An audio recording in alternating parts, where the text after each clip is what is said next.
오늘 이야기는 믿음입니다. 믿음이요. 예, 잘 아는 단어죠? 네. 그런데 그 믿음이란 단어가 과연 얼마나 무게 있는 단어인지, 그리고 우리가 그 믿음을 어떻게 안고 가야 하는지를 이야기를 좀 해보려고 하는데요. 본격적인 이야기를 하기 전에 한번 체험을 하셨으면 하는 게 좀 있어요. 그래서 체험이요? 예, 잠깐 동안 체험을 하고 이야기를 이끌어 가려고 합니다.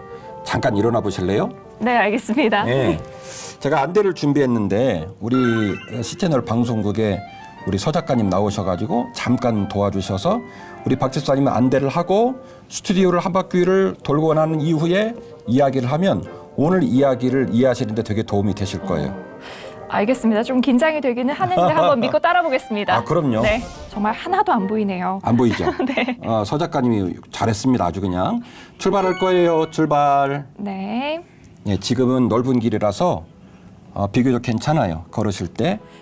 자, 이제 좀 좁은 길이 나왔어요. 책장이 있습니다. 조심하세요. 책장이요. 네. 천천히. 잘하셨어요. 예. 꽃이 있어요. 조심하세요. 네. 예, 반 정도는 다 돌았어요. 아이고, 잘하셨다. 작가님 팔이 이렇게 든든할 수가 없습니다. 아, 그럼. 잘 오셨어요. 다 했습니다. 네. 이제 안대를 벗어주세요. 네. 서 작가님 감사합니다. 오, 엄청 밝네요. 광명을 찾았습니다. 앉으세요. 앉으세요. 자, 어떠셨어요? 일단 스튜디오가 갑자기 엄청 환해진 것 같고요. 그러죠. 또 되게 불안하고 긴장이 많이 됐었는데 그러죠. 네, 어떻게 이렇게 목사님 음성과 그리고 작가님 팔을 일치하니까 뭔가 마음이 놓였던 것 같아요. 오늘 네. 제가 믿음 얘기를 하면서 정말로 강조하고 싶은 두 가지 포인트를 우리 박 집사님이 정확하게 짚었어요. 박 집사님과 대화를 나누면서 이야기하고자 하는, 시종일관 이야기하고자 하는 핵심적인 단어는 행동하는 겁니다. 믿음이라고 하는 것은 하나님께서 우리의 믿음을 위해서 지금도 창세 이후로 일하고 계시고 그 하나님이 일하고 계신 일에 우리가 반응을 해서 행동하는 것, 이것이 믿음이에요. 그러니까 행동으로 나타나지 않으면 아직 그 믿음은 열매를 맺기 위한 첫 발을 내딛지 못한 겁니다. 그래서 행함이 없는 믿음이 죽은 믿음이라는 오, 말씀인 대단하시네. 거네요. 그래서 오늘 서 작가님하고 죄송하지만 한 바퀴를 돌아주세요라고 말씀을 드렸던 거는 믿음의 길을 걸어가는 일이 쉬운 일은 아니구나. 그러나 반대로 말하면 그 믿음 안에 있는 두 단어, 제가 강조할 두 단어는 순종과 신뢰이거든요. 순종과 신뢰요. 그렇죠. 네. 신뢰는 오늘 함께 하셨던 그 장치, 툴로 말씀을 드리면 서 작가님의 손을 꼭 잡으신 게 신뢰고, 그렇죠. 순종은 제가 계속 이야기를 해드렸어요. 맞아요. 넓은 그러네요. 길이에요. 네. 좁은 길이에요. 이게 이제 그 이야기에 순종을 했기 때문에 갈 수 있는 일이지, 넓은 길이라는데 안 믿어지고 좁은 길이라는데 두렵지 않으면 못 가는 거죠. 그래서 맞습니다. 하나는 순종해야 되고 하나는 신뢰해야 되는 거고.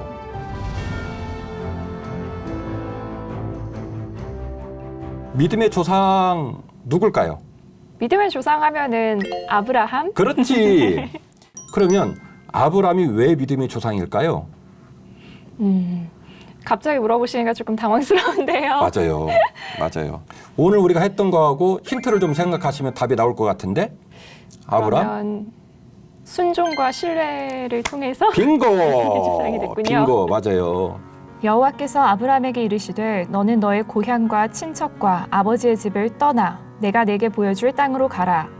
내가 너로 큰 민족을 이루고 내게 복을 주어 내 이름을 창대하게 하리니 너는 복이 될지라. 너를 축복하는 자에게는 내가 복을 내리고 너를 저주하는 자에게는 내가 저주하리니 땅의 모든 족속이 너로 말미암아 복을 얻을 것이라 하신지라.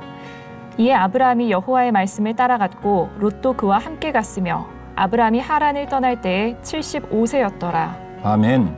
75세에 부름을 받았다 이렇게 얘기를 하고, 우리가 알고 있는 것처럼 이삭을 낳을 때는 약 100세 정도 되는 나이입니다. 그런데 나이도 굉장히 심각하고 어려운 얘기지만 사실은 창세기 12장 1절 이하의 본문의 흐름 가운데서 중요한 것은 위치의 이동도 중요해요. 사진 한번 같이 보셨으면 좋겠는데 네. 어떠세요? 지도네요. 그렇죠. 오른쪽 아래 보시면 우르라고 돼 있죠? 네. 그 우르에서 출발을 쭉 해서 저 위에 12시 방향에 가면 하란이라는 지역이 나옵니다. 네. 그리고 하란에서 다시 한 7시 방향으로 내려가게 되면 세겜, 헤브론, 부엘세발, 가데스 바네아, 소할 땅, 그랄 땅 이렇게 나오거든요. 나중에 이제 헤브론에 갔다가 브엘세바에 머물게 됩니다. 이게 이제 아브라함의 이동 경로이거든요. 고대 사회는 이런 모습이 있어요. 무리를 떠나면, 고대 사회는 아직 국가 체계가 있는 시대가 아니기 때문에 무리를 떠나면 방랑자들에게는 범죄자의 혐의가 있었어요.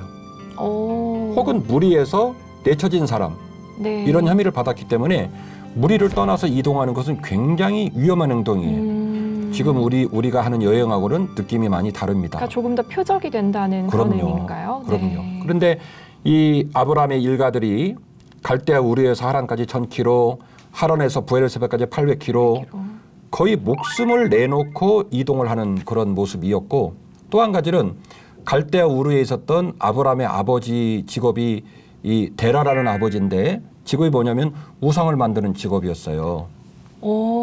아시나 모르겠지만 갈대아 우르에는 영어로 S-I-N, 신이라고 하는 우상이 있었는데, 네. 그 이후에도 뭐 바알, 아세라, 다곤, 우리가 아는 수많은 잡신들, 신들이 너무나 많은 그런 모습이었는데, 그래서 고대 사회에 우상을 만드는 사람은 되게 부자였어요. 왜냐하면 신에 대한 수요도 많고 신 숫자도 많고. 그러니까 사실은 아주 발달된 고대 도시, 아버지의 직업은 우상을 만드는 직업이고 익숙한 땅이고 친척 본토의 땅이고 뭐 도저히 떠날래야 떠날 수 없는 자리에 있었던 아브라함의 일가를 하나님이 소명, 콜링한 거예요. 그런데 제가 오늘 이야기 프로그램을 시작하면서 박 집사님에게 죄송하지만 안대를 좀 써주세요라고 말씀을 드렸던 이유는, 마치 아브라함이 이 길을 갈 때가 진짜로 박 집사님이 안대를 쓰시고 불편하게 한 걸음 한 걸음을 내딛었던 것처럼 그런 길을 걸어갔을 거라 생각을 했기 때문입니다. 그렇네요. 또 75세였잖아요. 예. 75세의 아버지면 또 연세가 더 많으셨을 텐데 그러지. 얼마나 어려웠을지 그냥 상상이 되질 않아요. 그래서 히브리서는 뭐라고 해석을 했냐면, 그가 네. 부름을 받았을 때 갈 바를 알지 못하고 갔다. 그렇게 이야기를 했어요. 그야말로 이곳이 살 길인지 죽을 길인지 내게 유익이 될는지를 모르고 간 거예요. 그래서 믿음의 조상이네요. 아, 그럼요. 네. 믿음은 행동하는 거다. 거다. 믿음은 생각하는 게 아니라 말하는 게 아니라 믿음은 행동하는 거다. 네. 그러니까 이 행동을 유발할 수 있는 동력원이 뭐냐면 순종과 신뢰입니다. 결국 하나님 아버지의 이야기를 듣고 순종하고 신뢰하고 그 먼 거리를 이동하게 되었다. 자, 이런 얘기이죠.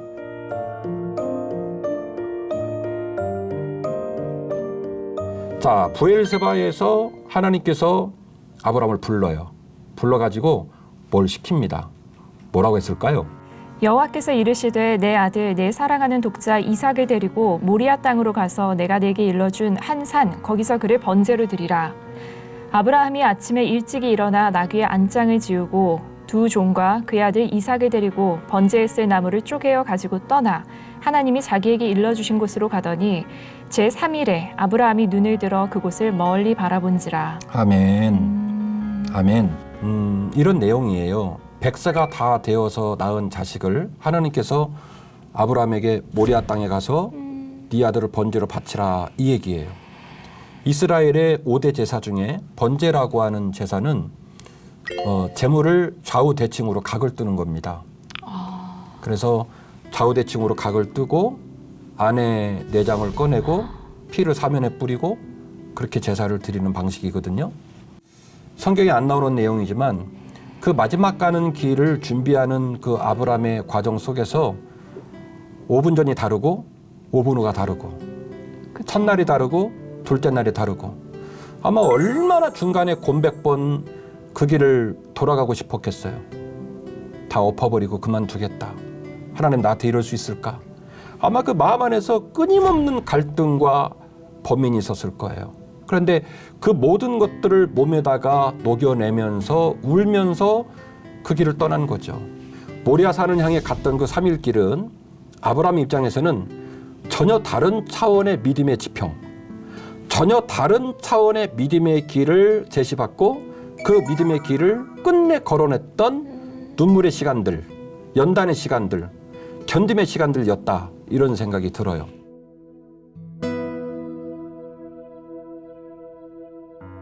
여호와의 사자가 하늘에서부터 두 번째 아브라함을 불러 이르시되 여호와께서 이르시기를 내가 나를 가리켜 맹세하노니 네가 이같이 행하여 내 아들 내 독자도 아끼지 아니하였은즉 내가 내게 큰 복을 주고 내 씨가 크게 번성하여 하늘의 별과 같고 바닷가의 모래와 같게 하리니 내 씨가 그 대적의 성문을 차지하리라. 아멘. 아멘. 우리가 아브라함의 믿음의 조상이다.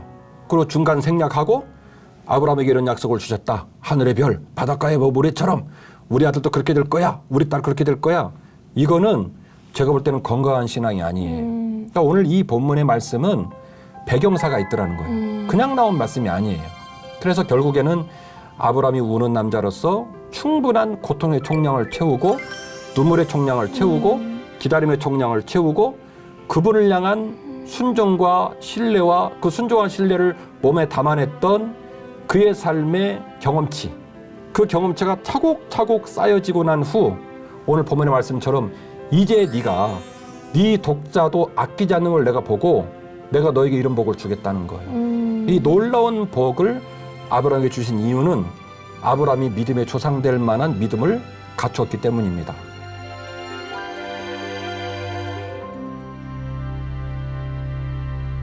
창세기 24장 이하에는 이삭이 부인을 맞이하는 얘기가 나옵니다. 그런데 요즘 사람들 정서로는 이해가 안 되는 일이 벌어집니다. 아브라함이 하란으로 가서 아들 이삭의 부인을 골라오는 명령을 엘리에셀한테 맡깁니다. 맞아요. 그리고 이삭은 안 보냅니다. 요즘 사람들 논리로는 말도 안 되는 일이죠. 일이에요. 그런데 그 일을 이 이삭이 수용을 합니다. 그래서 첫 번째 이삭이 대단히 성품이 온유하고 깊은 성경을 가진 분이다라는 것을 알 수가 있고요.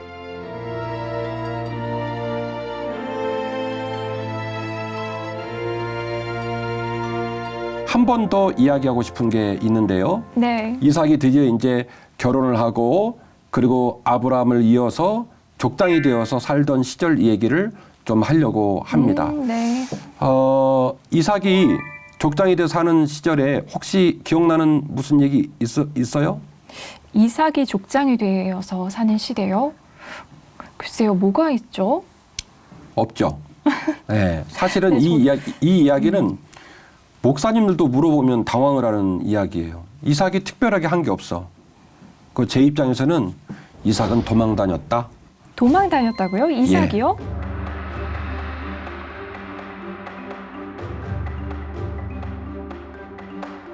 이삭이 족장이 됐습니다. 흉년이 들었어요. 그래서 가사로 내려가요. 블레셋 땅에 가사 땅으로 내려가게 되는데 하나님이 배가 고파서 어쩔 수 없어서 식솔들을 이끌고 가사로 내려간 이삭에게 뜻밖의 얘기를 해요. 얘야, 너 이 땅을 지켜. 이 땅 떠나지 마. 이렇게 얘기를 하는 거예요.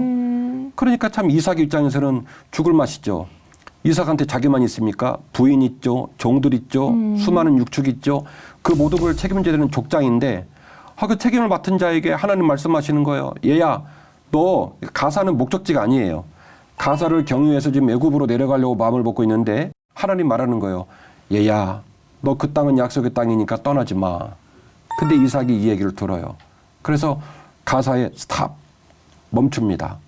그리고 거기서 아비멜렉이라고 하는 블레셋 왕과 문제가 생기게 되는데 그날 땅에서 하나님 말씀을 지키고 있어요. 흉년 때문에 내려갔어요. 그런데 하나님께서 이삭에게 축복을 주시는 거예요. 그래서 이삭이 하는 일이 잘 돼. 그러니까 결국에는 그 땅에 있는 사람들이 막 이제 원성이 자자한 거예요. 아비멜렉한테 이삭 때문에 못 살겠다고 이야기하는 거예요. 그때부터 이삭에게 핍박이 일어나게 되는데요. 지금 있는 곳이 어디라고 그랬죠? 그랄 땅입니다. 이삭 집안이 쓰고 있는 우물을 막아버립니다. 아, 맞아요. 우물이 있었죠. 네. 우물을 막으니까 그러면 우리 입장에서는 청와대에 청원글 올리고 대자보 쓰고 뭐 난리를 쓰고 유튜브에서 막 띠두르고 난리를 쳐야 될 것 같은데 그랄에서 우물을 막은 걸 보고 이삭이 묵묵히 그 자리에서 떠나요. 그래서 에색으로 가는데 에색에 와서 또 우물을 막습니다. 그래서 다시 신나로 가고 신나에서 또 우물을 막습니다. 그래서 르호봇으로 가시고 거기서 또 우물을 막아서 부엘셉으로 가게 되는 거예요. 이렇게 5번씩이나 밀려나가는 모습이 이루어지게 되는 거예요. 그 5번 동안에 아비멜렉과 싸우지 않고 그 5번 동안에 그 땅 민족과 싸우지 않아요. 그러니까 물론 우물을 양보했으니까 싸우지 않았겠죠. 예. 네. 그러니까 사실은 우리가 좀 성경을 읽을 때 그 결을 좀 가지고 읽어야 되는데 이미 이삭은 맨바닥에서 시작을 한 사람이 아니라 누구 걸 물려받았냐면 아브라함 거를 물려받은 상황이기 때문에 상당한 재력을 갖고 있어요. 그리고 가솔도 있어. 싸우면 싸울 수 있는 상황임에도 불구하고 그 상품 그대로 계속 우물을 뺏길 때마다 물러서는 거예요. 이삭이 거기서부터 브엘세바로 올라갔더니 그 밤에 여호와께서 그에게 나타나 이르시되 나는 내 아버지 아브라함의 하나님이니 두려워하지 말라. 내 종 아브라함을 위하여 내가 너와 함께 있어 내게 복을 주어 내 자손이 번성하게 하리라 하신지라. 아멘. 아멘. 예.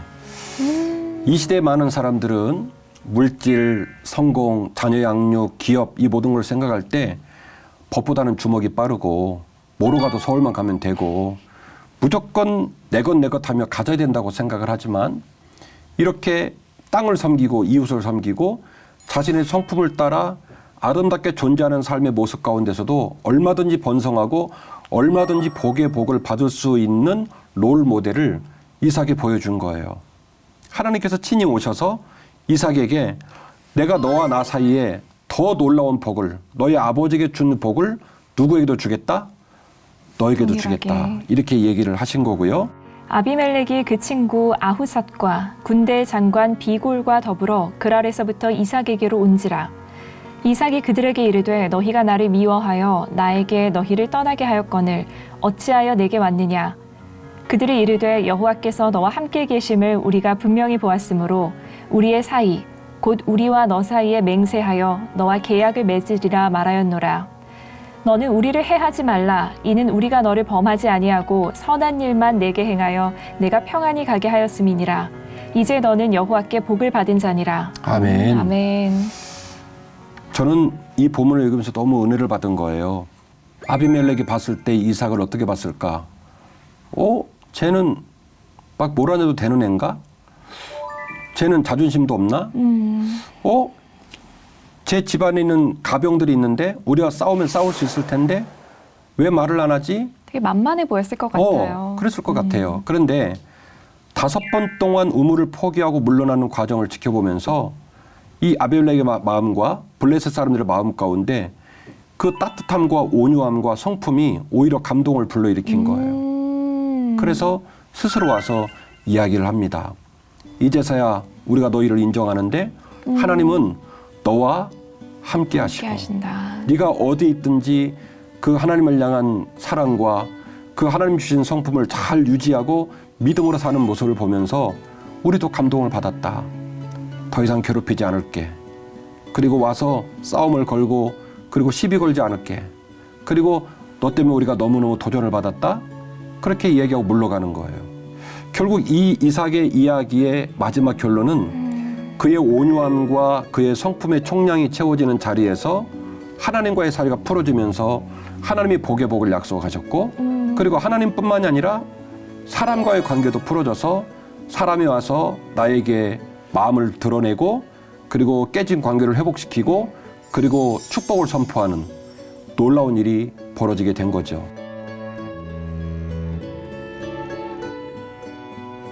이삭하고 리브가하고 결혼해가지고 오래 기다려가지고 쌍둥이를 낳잖아요. 네. 이름이 어떻게 되죠? 에서와 야곱이요. 아이고 잘 맞추셨어요. 에서와 야곱을 낳는데 이 두 사람은 쌍둥이였답니다. 네. 에서가 형이고 야곱이 동생인데 뭐 정확하게 어느 정도의 시간차를 두고 나온지 모르겠지만 어쨌든 간에 쌍둥이로 나왔다. 그 말은 경쟁하고 비슷하고 서로의 키를 잰다든지 리더십이나 수위를 재는 일이 많았다. 이런 얘기가 될 텐데요. 네. 창세기 25장 말씀 보니까 에서는 붉은 자이고 전신이 토록 같아서 에서라고 얘기를 했다라고 기록을 했고 네. 야곱은 발 뒤꿈치를 잡은 자, 속이는 자 이런 뜻을 갖고 있다고 창세기 25장 26절 이하가 이 얘기를 하고 있습니다. 창세기 25장에서 벌써 느낌이 싹 다가오게 되는 거예요. 한 사람은 맨날 들에 나가 있고 한 사람은 집에 있고 특별히 한 사람은 사냥의 달인이었다.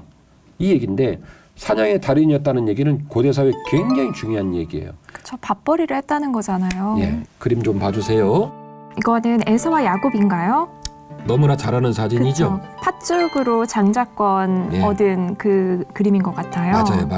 자, 그런데 이 팥죽 사건을 생각하면서 한번 읽어보겠습니다.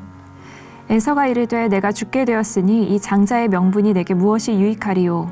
야곱이 떡과 팥죽을 에서에게 주매 에서가 먹으며 마시고 일어나 갔으니 에서가 장자의 명분을 가볍게 여김이었더라. 아멘. 그 막 엄살도 그런 엄살이 없는 거예요. 막 너스레를 떠는 거예요. 야, 내가 지금 죽게 생겼는데 장자권이 무슨 대수냐? 또 가져. 그러니까 이렇게 구두로 넘기는 게 효력이 없다는 걸 알았기 때문에 그렇게 쉽게 말을 한 그렇죠. 거네요. 속으로는 네가 장자권을 사갔다 한들 내일 아침 일어나서 내가 네 동생 될 것 같으냐? 너는 여전히 내 동생이야. 그래서 이 모습을 성경은 뭐라고 말하냐면 에서가 장자의 권리를 가볍게 여겼기 때문이다. 이렇게 기록을 했고 네. 구역 성경은 경홀히 여겼다. 이렇게 표현을 해놨어요. 아무튼 에서는 장자의 권리를 좀 우습게 생각했다. 요 소리죠. 네.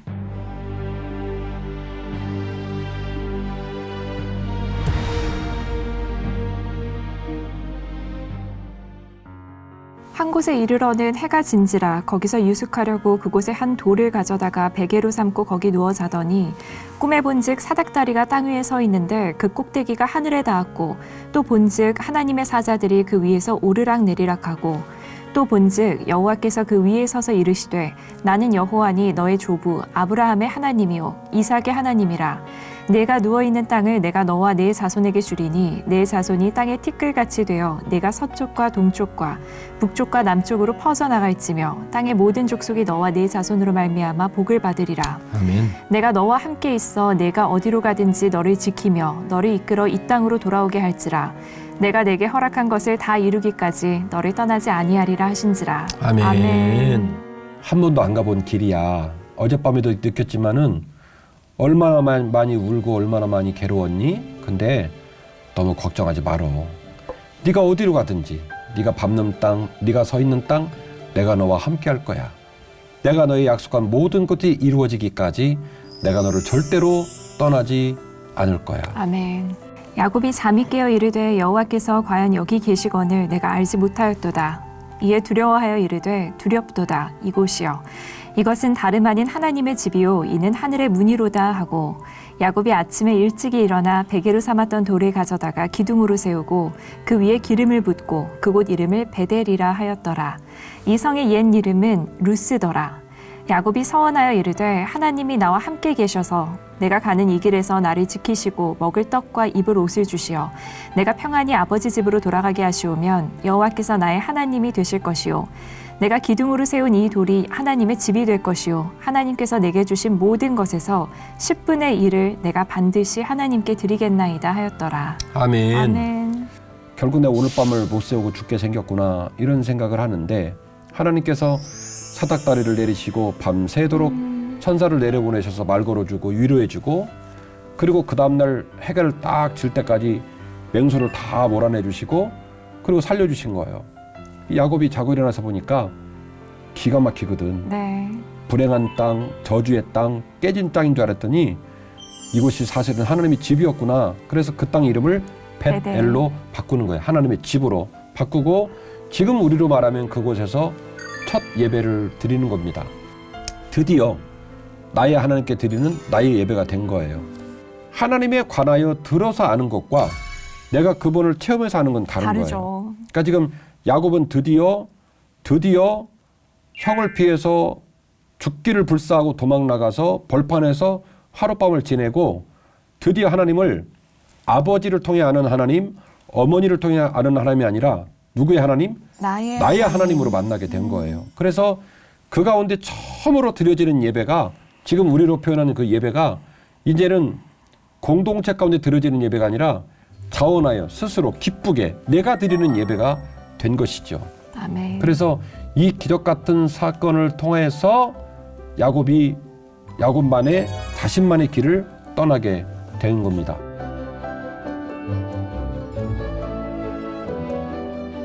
오늘은 꿈하면 딱 떠오르는 사람이 시청자들은 아마 하나로 뽑으셨을 것 같은데 요셉이라는 인물입니다. 요셉이요. 네. 예.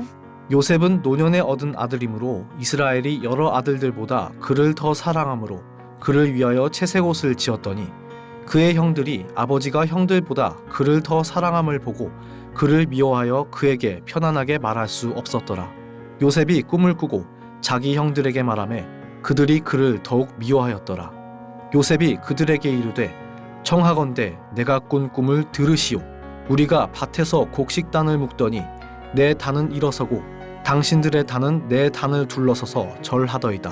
그의 형들이 그에게 이르되 내가 참으로 우리의 왕이 되겠느냐 참으로 우리를 다스리게 되겠느냐 하고 그의 꿈과 그의 말로 말미암아 그를 더욱 미워하더니 야곱은 야곱대로 그 마음에 응어리가 있으니까 자기가 사랑했던 라헬의 아들 요셉을 너무너무 사랑하고 형들은 그 모습을 보고 마음이 불편해서 말을 할 때 편하게 얘기가 나오지 않고 그리고 요셉은 또 하나님이 꿈을 주시거든요. 그 꿈을 꾸고 형들에게 자꾸 물어보지도 않은 꿈 얘기를 하는 거예요. 그러니까요. 저 아까 읽으면서 놀랐던 게 요셉이 내가 꾼 꿈을 들으시오.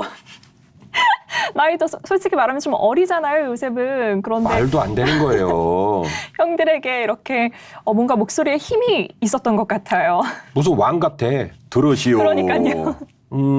실은 우리가 일상적인 삶 속에서도 자기를 높이고 자기가 주인공 되는 얘기는 말하기 쉽지 않거든요. 근데 이 요셉 형들한테 질러버리는 거예요. 그러니까요. 좀 권위가 있었던 것 왜? 같아요. 내 꿈을 들으시오. 그래서 형들이 또 속이 막 상한 거예요. 그렇잖아도 마음이 불편한데. 그러니까요.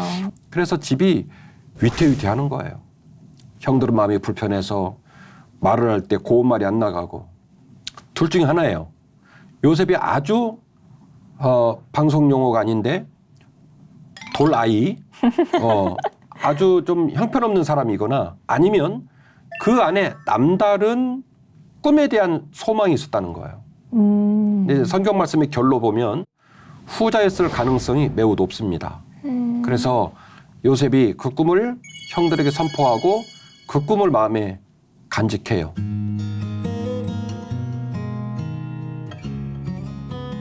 이제 형들이 양을 치러 나갔는데 아버지가 그 형들이 양을 잘 치는지 그래서 먹을 거 챙겨가지고 가라고 얘기하는데 요셉이 오거든요.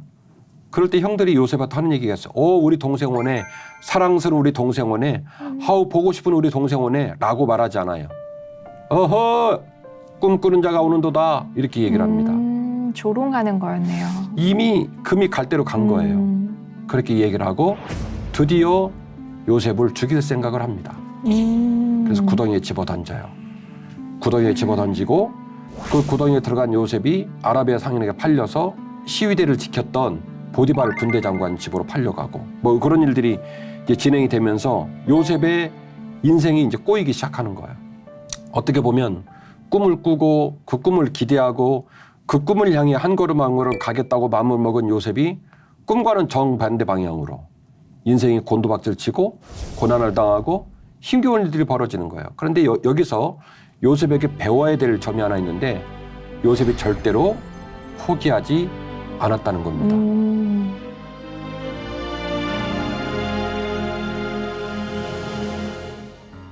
그의 주인이 자기 아내가 자기에게 이르기를 당신의 종이 내게 이같이 행하였다 하는 말을 듣고 심히 노한지라.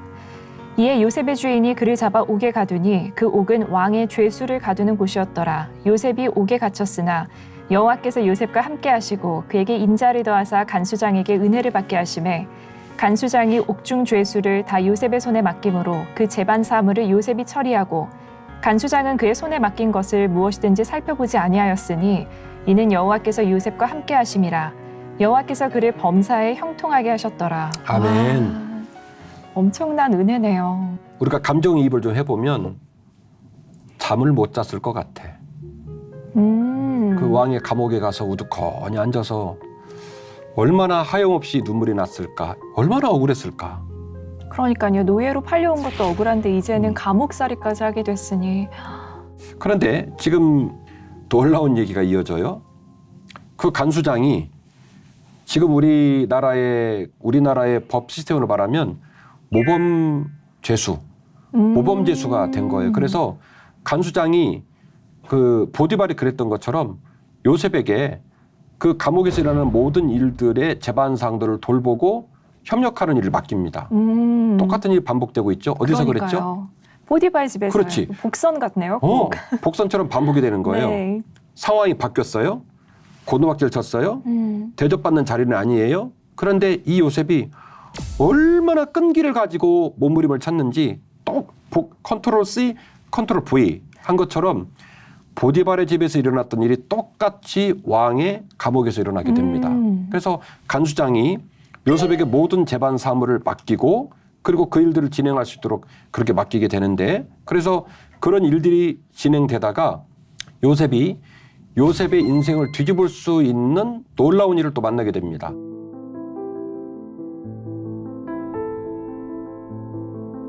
고대 사회의 술 맡은 관원, 떡 맡은 관원은 지금 우리로 말하면 청와대의 비서실에 있는 인원들이에요. 떡 맡은 관원장, 술 맡은 관원장의 역할은 무슨 내시 수준이 아니고 굉장히 높은 지위예요. 그 높은 지위에 있는 사람들이 이유를 알 수 없지만 왕의 감옥에 갇혀 있는데 이 두 사람의 이 환상 같은 꿈을 요셉이 해석을 합니다. 해석해가지고 그대로 돼요. 술 맡은 관원장에게 당신 감옥에 갇힌 삶이 끝납니다. 왕이 당신을 다시 데려갈 겁니다. 그리고 떡 맡은 관원장에게 미안해요. 당신의 수명이 끝났어요. 당신 3일 안에 죽을 겁니다. 그래서 실제로 떡 맡은 관원장이 죽어요. 그리고 술 맡은 관원장은 복권이 됩니다. 그러니 복권되면서 요셉이 거기다가 태그를 하나 붙입니다. 간청이라는 태그를 붙여요. 관원장님, 복권 되시면 제가 여기 있다는 걸 기억해 주세요. 맞아요. 그래서 부탁을 하거든요. 혹시 이제 기억이 나실지 모르겠지만 기억했어요, 못했어요? 까맣게 잊어버렸죠. 주여. 나중에 어떤 일이 벌어지냐면 바로가 꿈을 꿔요. 꿈을 꿔가지고 그 꿈을 해석을 하라 하는데 해석을 못해서 난리가 나고 막 사람들이 죽어나가고 막 이러는 거예요. 그 꿈 내용이 뭐냐고 물어보니까 안 알려줘. 맞아. 그러니까 술법사들 뭐 해몽가들이 진짜 미치고 팔딱 뛰어오신 것이 저 꿈을 알아야 해몽을 하는데. 뭐 꿈을 얘기를 해줘야 해몽을 하든지 말든지 할 거 아니에요. 그런데 이게 왜 그랬냐면 바로가 그 꿈이 너무 위중하고 마음에 어려웠던 거예요. 이거 보통 일이 아니구나. 해석을 할 수는 없지만 쎄한 느낌이 있는 거지. 그래가지고 꿈도 얘기도 안 해주면서 꿈을 해석을 하라고 하니까 누가 해석을 하겠냐고. 그래서 막 사람이 죽어나가는 거예요. 사람들이 막 죽어나가는 모습을 보고 술 맡은 관원장이 그때서야 번뜩 떠오른 거예요. 아, 꿈하면 꿈 전문가가 있는데 누구요? 요셉을 기억했군요. 요셉. 그래서 요셉을 딱 데려오는데 와, 왕 앞에 갔는데 요셉이요 조금도 쫄지 않아요. 당황하지 않아. 왕이요. 왕 이러이러한 꿈 꾸셨죠? 그 꿈 내용이 뭐냐면 7년의 대풍년, 7년의 대흉년에 관한 꿈들입니다. 이걸 해석을 다 해요. 와. 그래가지고 왕이 완전히 깜짝 놀랍니다. 깜짝 놀래서 감옥에 그 감옥 밑바닥에 갇힌 죄수를 그대로 끌어올립니다. 끌어올리면서 뭐라고 얘기를 하냐면 네가 그 꿈을 해석한 꿈의 해석도 대단하지만 그 꿈을 현실에서 완성시킬 사람도 누구밖에 없다? 내가 볼 때는 너밖에 없다. 바로가 또 요셉에게 이르되 내가 너를 애굽 온 땅의 총리가 되게 하노라 하고 자기의 인장 반지를 빼어 요셉의 손에 끼우고 그에게 세마포 옷을 입히고 금 사슬을 목에 걸고 자기에게 있는 버금 수레에 그를 태우매 무리가 그의 앞에서 소리 지르기를 엎드리라 하더라. 바로가 그에게 애굽 전국을 총리로 다스리게 하였더라. 바로가 요셉에게 이르되 나는 바로라. 애굽 온 땅에서 내 허락이 없이는 수족을 놀릴 자가 없으리라 하고 그가 요셉의 이름을 사브낫 바네아라 하고 또 온의 제사장 보디베라의 딸 아스낫을 그에게 주어 아내로 삼게 하니라. 요셉이 나가 애굽 온 땅을 순찰하니라. 결국 삶은 물살에 밀려나가듯이 계속 주식 떨어지듯이 뚝뚝뚝 떨어지고 망가지고 그 바닥을 찍고 막 어려움을 겪어서 내 인생은 왜 이러나 내 인생은 왜 이러나 통탄할 일들이 벌어지고 있지만 하나님께서는 이제 속으로 그런 생각을 하셨을 것 같아. 얘야, 잘 참어. 네 꿈이 이루어지기 위해서는 네가 가야 될 땅이 있단다. 네 꿈이 이루어지기 위해서는 그 땅에서는 안 돼. 잘 참거라. 그래서 결국 가로축에 시간의 총량이 가고 그 시간의 총량 속에서 위치가 바뀌고 있는 거예요. 어딘가를 향해 계속 나아가게 되는데 그 장소가 어디였냐면 애굽의 한복판 왕의 궁정이었어요. 그 왕의 궁정에서 드디어 꿈이 성취가 되는 거예요. 수직 급상승을 해서 그 꿈대로 7년의 풍년 동안에 창고를 만들고 7년의 흉년을 대비할 준비를 완벽하게 하고 통치자로 그리고 이제 드디어 극심한 흉년이 온 겁니다. 그러니까 사실은 야곱과 형제들만 온 게 아니라 그 주변의 모든 어려운 자들이 애굽으로 몰려드는 거죠. 살 수가 없으니까. 그 무리 중에 한 사람으로 형제들이 내려오고 나중에 아버지가 내려오고 그러면서 실제로 꿈 그대로 이루어지네요. 요셉에게 절을 하고 아버지도 절을 하는 참 기가 막힙니다. 이런 일들이 벌어지게 된 거죠. 우리의 삶이 지금도 계속 난관과 어려움 속에서 망가지는 것처럼 보이지만 하나님께서 우리에게 꿈을 주시고 그 꿈을 이루어 가신다면 우리는 신뢰하고 그 꿈을 포기하지 말고 인내와 경주로 그 길을 따라가야 될 믿음의 태도가 필요해요. 아멘. 하나님의 그 뜻을 이루어질 그 마지막 날을 향하여 또박또박 나아가는 모습이 꼭 필요한 것 같습니다.